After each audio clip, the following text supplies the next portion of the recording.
இதில் கொஞ்சமாக நல்லெண்ணெய் ஊற்றிக்கோங்க. நல்லெண்ணெய் நல்லா காஞ்சதுக்கப்புறம் 5 குண்டு மிளகாய், வரமிளகாய் 6 எடுத்து வச்சுருக்கேன், 2 காஷ்மீர் சில்லி, ஒரு பெரிய சைஸ் அளவுக்கு புளி வச்சுருக்கேன், இஞ்சி சின்ன பீஸ் கட் பண்ணி வச்சுருக்கேன், ஒரு 3 பூண்டு உரித்து வச்சுருக்கேன். இப்போ இது எல்லாத்தையும் போட்டு ஒன்று ஒன்றா நம்ம எண்ணெயில் வறுத்து எடுத்துக்கலாம்.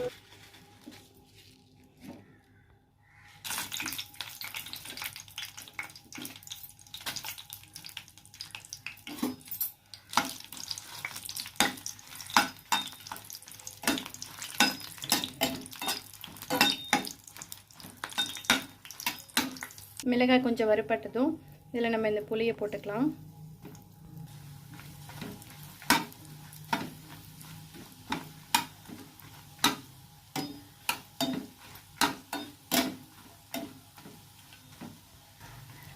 மிளகாய் நல்லா வறந்துடுச்சு. இப்போ நம்ம இது ஒரு பிளேட்டுக்கு ட்ரான்ஸ்ஃபர் பண்ணிக்கலாம். இப்போ இதில் இஞ்சி பூண்டு ரெண்டுத்தையும் சேர்த்து வதக்கிக்கலாம்.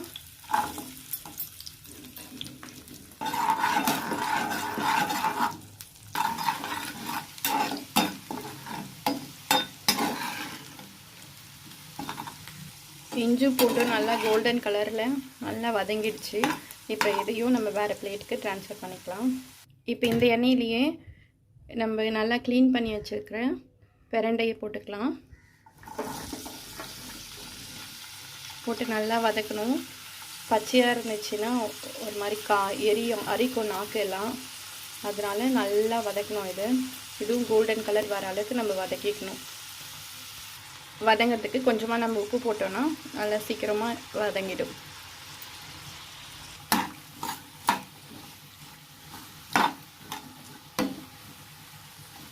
இந்த பிரண்டையை நல்லா ஆயும் போது க்ளீன் பண்ணும்போது கையில் தேங்காய் எண்ணெய் தடவிக்கோங்க.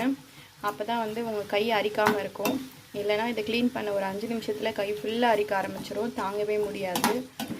அதனால நிறையா பிரண்டை நீங்கள் எடுத்துட்டிங்கன்னா 2-3 டைம்ஸ் அதை க்ளீன் பண்ணி முடிக்கிற வரைக்கும் நம்ம எண்ணெய் அப்ளை பண்ணிகிட்டே இருக்கணும். கையில் 1 டைம் மட்டும் அப்ளை பண்ணால் செட் ஆகாது, அரிக்க ஆரம்பிச்சிடும்.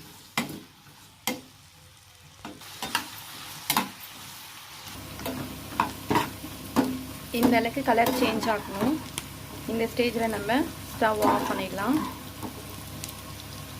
இப்போ வதக்கி வச்சுக்கிறது எல்லாத்தையும் ஒரு மிக்ஸி ஜாருக்கு நம்ம மாற்றிட்டு அரைச்சிட்டு வந்துடலாம் ஃப்ரெண்ட்ஸ்.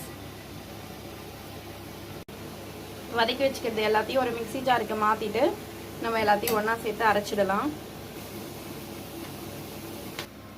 பாருங்கள், ஃபுல்லாக